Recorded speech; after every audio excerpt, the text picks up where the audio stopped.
안녕하세요. 3월 27일 월요일입니다. 오늘은 마태복음 24장 36절부터 51절까지입니다. 제가 읽겠습니다. 그러나 그날과 그때는 아무도 모르나니 하늘의 천사들도 아들도 모르고 오직 아버지만 아시느니라. 노아의 때와 같이 인자의 임함도 그러하리라. 홍수 전에 노아가 방주에 들어가던 날까지 사람들이 먹고 마시고 장가들고 시집가고 있으면서 홍수가 나서 그들을 다 멸하기까지 깨닫지 못하였으니 인자의 임함도 이와 같으리라. 그때에 두 사람이 밭에 있음에 한 사람은 데려가고 한 사람은 버려둠을 당할 것이요 두 여자가 맷돌질을 하고 있음에 한 사람은 데려가고 한 사람은 버려둠을 당할 것이니라. 그러므로 깨어 있으라. 어느 날에 너희 주가 임할는지 너희가 알지 못함이니라. 너희도 아는 바니 만일 집주인이 도둑이 어느 시각에 올 줄 알았더라면 깨어 있어 그 집을 뚫지 못하게 하였으리라. 이러므로 너희도 준비하고 있으라. 생각하지 않은 때에 인자가 오리라. 충성되고 지혜 있는 종이 되어 주인에게 그 집 사람들을 맡아 때를 따라 양식을 나눠줄 자가 누구냐. 주인이 올 때에 그 종이 이렇게 하는 것을 보면 그 종이 복이 있으리로다. 내가 진실로 너희에게 이르노니 주인이 그의 모든 소유를 그에게 맡기리라. 만일 그 악한 종이 마음에 생각하기를 주인이 더디오리라 하여 동료들을 때리며 술 친구들과 더불어 먹고 마시게 되면 생각하지 않은 날 알지 못하는 시각에 그 종의 주인이 이르러 엄히 때리고 외식하는 자가 받는 벌에 처하리니 거기서 슬피 울며 이를 갈리라. 아멘. 예수님의 제자들이 예수님을 향해서 그날과 그때 다시 오시는 그때에 대해서 세상의 끝에 대한 질문을 하고 예수님이 그에 대한 이야기들을 계속 해가고 계시는 중이죠. 마태복음 24장에 계속해서 그 이야기들이 나오고 있습니다. 어제 예배 때도 또 그 부분들 계속해서 보았는데요. 오늘도 계속 이어서 그날과 그때에는 어떤 일이 일어나는가 생각해 보고 한번 살펴보면서 같이 기도했으면 좋겠습니다. 예루살렘 성이 멸망하는 것뿐만 아니라 그 이후에 예수님이 다시 오시는 것, 주님의 다시 오심은 그 이전에 그들이 경험하였던 그 어떤 것과도 비교할 수 없는 그런 때가 되는 것이죠. 그날과 그때는 아무도 모른다라고 말씀하고 계십니다. 천사들도 모르고 나도 모르고 오직 아버지만 아신다 이렇게 말씀하시죠. 그날과 그때는 아무도 모릅니다. 그날이 몇 월 며칠이고 몇이다 이렇게 이야기하는 것 다 헛소리인 거죠. 다만 오심은 분명하나 그날과 그때 그 시각 뭐 이런 것은 사람이 알 수 없는 것입니다. 자, 그때는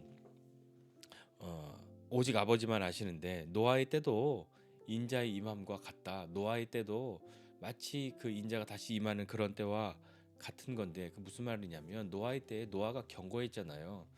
이야기했잖아요. 하나님이 심판하신다는 것을 말하고 방주를 짓지 않았습니까? 그때 홍수전에 방주에 들어가던 날까지 사람들은 어떻게 했냐면 먹고 마시고 시집가고 장가가고 하는 일들을 하였다라고 하는 것이죠.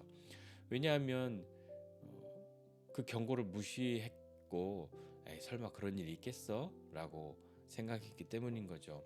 홍수가 나서 그들이 다 멸망할 때까지도 깨닫지 못하였다라고 성경은 기록하고 있습니다. 경고했어도 무시한 것이죠. 징조를 알려주었어도 마음을 두지 않은 겁니다. 그날과 그때 뭐 몇 년, 몇 월, 며칠 그러면 어떤 마음 들겠습니까? 그날과 그때를 우리가 안다고 한다면 여러분 어떻게 되겠습니까? 최선을 다해서 그날과 그때를 준비하고 기다리며 사시겠습니까? 아니면 그 날짜를 헤아리면서 아 이제 얼마 남았구나 얼마 남았구나 그러면 그 날짜가 다 돼서 그 직전에 좀 마음 좀 고쳐먹고 그 직전에 좀 열심히 믿음 생활하고 그럼 되지 라고 생각하시겠습니까? 여러분 어떤 선택을 하실까요? 우리는 다 아이 설마 내가 두 번째 걸 선택하겠어? 그렇게 생각하실 겁니다. 여러분 학교 다닐 때를 한번 좀 추억해 보시지 않겠습니까? 학교 다닐 때 시험을 다 미리 예고하고 보죠. 몇 월 며칠 날 뭐 중간고사 본다, 기말고사 본다.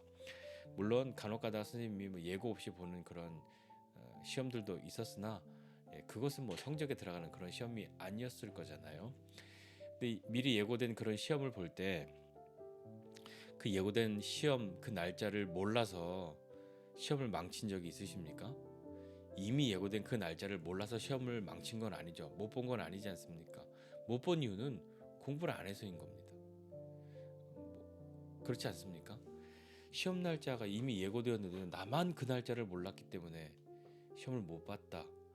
뭐 언제쯤 뭐 중간 뭐 5월 달쯤 뭐 7월 달쯤 시험 본다는 건 알았지만 나는 준비를 못 했다. 이렇게 말할 수는 없는 거잖아요. 시험 날짜를 몰라서는 아닌 거죠.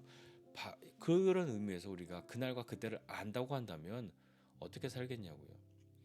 야, 예를 들어서 뭐 그날이 뭐 100년 뒤에 주님이 오신다 그러면 나는 상관없네 하고 마음껏 살지 않겠습니까? 10년 뒤라고 한다면 아직도 10년이나 남았네 그러지 않겠습니까? 뭐 1년 뒤라고 한다면 어떻게 하시겠습니까? 그날과 그때를 알면요 어떻게 하시겠냐고요. 어떤 의미에서는 그날과 그때를 모르는 것이 우리에게 더 은혜요 복이지 않겠습니까? 한번 좀 생각해 보죠. 그때가 되면 어떤 일이 생겨나냐면 주님 말씀하시길 두 사람이 밭에 있다가 한 사람은 데려가고 한 사람은 버려둠을 당할 거야. 두 여인이 맷돌질을 하고 있다가 한 사람은 데려가고 한 사람은 버려둠을 당할 거야. 라고 말씀하십니다. 자, 극명하게 차이가 있는 것이죠. 똑같은 곳에서 두 사람이 있는데 한 사람은 데려가고 한 사람은 버려둠을 당한다. 이렇게 말씀하고 있는 겁니다. 왜 그렇게 될까요? 어떤 차이가 있어서 그랬던 것일까요? 그러니까 42절에 보니까 그렇게 한 사람은 데려가고 한 사람 버려움 당하는데 그러므로 라고 말씀합니다. 그러므로 그렇게 되니까 어떻게 해야 되냐면 깨어 있으라 이렇게 말씀하는 거죠. 깨어 있으라. 어느 날에 너희 주가 임하는지 너희가 알지 못하기 때문에 깨어 있어야 한다라고 말씀하는 거죠. 집 주인이 도둑이 몇 월 며칠 몇 시에 온다. 그런 걸 알면 깨어 있어서 도둑이 자기 집을 뚫지 못하게 할 것 아니냐라고 말씀하시죠. 모두 다 그렇지 않겠습니까? 몇 월 며칠 날 시험 보는 거 알고 있고 뭐 몇 월 며칠 날 도둑이 우리 집을 털러 온대. 그러면 그걸 대비 안 할 사람이 누가 있냐고요. 근데 이 깨어 있는다는 말은 뭐 잠을 자지 말라는 말입니까? 예, 그런 의미로만 있는 것이겠습니까? 깨어 있으라 하는 그 말은 44절에 보니까 이러므로 또 그러므로 다음에 이러므로가 나왔는데 이러므로 너희도 준비하고 있으라 생각하지 않은데 인자가 오리라. 깨어 있으라라는 말은 곧 준비하고 있으라라고 하는 말인 것이죠. 이 준비하라 이것이 데려감과 버려둠의 극명한 차이를 만드는 요소인 것입니다. 깨어 있어야 하는 것, 준비하고 있는 사람은 데려가고 그렇지 못한 사람은 버려둠을 당하게 되는 것이죠. 그렇다면 깨어 있고 준비하고 있으라는 것은 어떤 의미일까요? 45절 이하에 이제 예수님이 그 비유들을 말씀하십니다. 이 비유들을 이제 앞으로 세 가지가 나오는데요. 오늘 보는 말씀은 두 종의 비유, 그 다음번에 나올 것은 열 처녀의 비유, 그 다음번은 달란트의 비유 이렇게 비유들이 나옵니다. 이 비유들은 다 이렇게 깨어 있으라, 준비하라라고 하는 것과 이어지는 비유들인 것이죠. 첫 번째 나오는 이 두 종의 비유가 있는데 어떤 종이 있냐면 충성되고 지혜 있는 종이 되어 그러니까 충성되고 지혜 있는 종이 되는 것입니다. 깨어 있고 준비하는 것은요. 주인에게 그 집 사람들을 맡아서 때를 따라서 양식을 나눠줄 사람이 누구냐? 주인이 올 때 그 종이 그 자기의 소유 주인의 것들을 그렇게 성실하게 잘 하고 있는 것을 보게 되면 그 종에게 복이 있다라고 말하는 거죠. 그 주인이 복된 것이 아니라 그 종이 복된 것입니다. 왜냐하면 주인이 그 모든 소유를 그 종에게 맡길 것이기 때문이다라고 말씀하십니다. 만약에 그 충성되고 지혜 있는 종과 반대되는 개념으로 48절에 보니까 악한 종이 되면 깨어 있지 않고 준비하지 못하는 사람이 되는 거겠죠. 그 사람은 어떤 사람이냐면 마음에 생각합니다. 주인이 금방 오지 않을 거야. 천천히 올 거야. 아주 오래 있다 올 거야. 뭐 금방 그렇게 올 사람이 아니야라고 생각하여서 동료들을 때리고 술 친구들과 더불어 먹고 마시게 되면 생각하지 않은 날에 생각하지 못하는 시간에 그 종의 주인이 올 것이다. 그래서 그 주인이 와서 어떻게 하겠습니까? 그 악한 종을 엄히 때리고 외식하는 자가 받는 벌에 처하니까 그는 슬피 울며 이를 갈게 될 것이다 라고 말씀하잖아요. 그렇다면 깨어 있으라, 준비하고 있으라라고 하는 것은요. 오늘 생각해 볼 때 우리에게 주신 일상을 살아가는 것, 우리에게 주신 일상을 잘 살아가는 것, 그것으로 한번 생각해 보시면 어떻겠습니까? 홍수 전에도 경고했습니다. 당신들이 이러면 안 됩니다라고 경고했겠죠. 이 왜 산에다 이런 걸 짓는 거예요? 배를 왜 산에다 지어요? 하나님 물로 심판하실 거라고. 우습게 생각했잖아요. 노아는 미쳤다라고 그렇게 생각했잖아요. 여전히 그들은 먹고 마시고 시집가고 장가가는 일들을 하였죠. 그런데 데려감과 버려둠의 차이도 다른 것에서 오지 않습니다. 잘 보세요. 앞에 있는 그 말씀에도 보면 두 사람이 있는데 두 사람이 밭에 있다가 두 여인이 같이 맷돌질을 하다가 이지 않습니까? 충성되고 지혜 있는 종이 되어서 그렇게 자신에게 맡겨진 것을 잘 감당하고 언제 올지도 모르고 또 금방 오지 않을 거야라고 하면서 그 악한 종의 마음을 가지고 있는 똑같은 일을 하고 있는 그 두 사람이 있지 않습니까? 하나님은 우리의 일상의 성실함을 보시는 분이십니다. 우리에게 맡겨주신 우리의 인생, 또 우리에게 주신 일, 우리에게 주신 어떤 재능, 우리에게 주신 어떤 물질, 어떤 사역, 이런 것들, 그 무엇이든지 우리는 충성되고 지혜 있는 종처럼 해야 하는 것이죠. 그러나 여기서도 주의해야 할 것은 무엇이냐면 우리가 일상에 파묻혀서 그 주인의 오심을 잊고 살지 않아야 한다는 겁니다. 이 주객이 전도되는 것이잖아요. 언제 올지 모르는 주인을 향한 충성된 마음으로 사는 것이 참 쉽지는 않습니다. 그러나 언제 오실지, 몇 월 며칠 몇 시에 오실지는 알지 못하나 반드시 오신다는 것, 그 믿음으로 살아가는 것 아니겠습니까?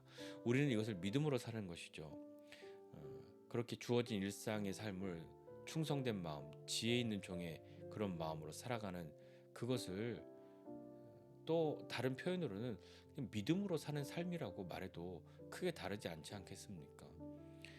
두 종의 비유, 또 이제 나올 열천의 비유, 달란트의 비유들을 살펴보면서 우리가 다시 한번 그렇게 생각해보고 같이 좀 기도하고 우리 삶을 한번 돌아보면 좋겠습니다. 오늘 본문을 통해서 깨어 있으라라고 하는 말, 그것은 준비하고 있으라라고 하는 것인데 무엇을 준비하냐면 그 주인이 반드시 다시 오신다. 주님이 반드시 다시 오신다인 것입니다. 앞서서 주님이 오실 때는 이러한 징조가 있어라고 말씀해 주셨고 노아의 홍수 때도 사람들이 그렇게 들었으나 다 무시하고 자기 멋대로 그냥 살아간 것이잖아요. 우리는 그런 사람 되지 말고 그렇다고 두려움 속에서 아무것도 못하는 사람이 아니라 우리에게 허락해 주신 일상을 최선을 다해 사는 삶을 살아가는 것, 그것이 어쩌면 주인의 오심을 기다리며 사는 삶이어야 하지 않겠습니까? 깨어 준비하는 저와 여러분 모두가 되시기를 주님의 이름으로 축복합니다. 기도하겠습니다. 하나님 아버지, 은혜와 사랑을 감사드립니다. 하나님 반드시 주님이 다시 오신다는 것을 믿고 사는 그 믿음 가운데에 우리의 인생을 바라보게 하여 주옵소서. 어차피 주님이 오시면 아무것도 아닐 텐데 그냥 대충 살지, 아무것도 안 해도 되지, 그런 것이 아니라 깨어 있으라, 준비하라 라고 말씀하시면서 주님께서 우리에게 충성되고 지혜 있는 종, 그 종을 말씀하신 것처럼 주님이 우리에게 맡겨주신 우리의 인생, 허락해주신 우리의 시간들, 우리의 재능, 재정, 우리의 일, 우리의 사역까지도 주님 충성되고 지혜 있는 자와 같이 우리에게 주신 그 일상들을 성실하게 최선을 다하며 사는 삶으로 주인의 오심을 기다리는 사람 되게 하여 주시옵소서. 깨어 준비하는 사람 되도록 은혜를 베풀어 주시옵소서. 감사드리고 예수님의 이름으로 기도드립니다.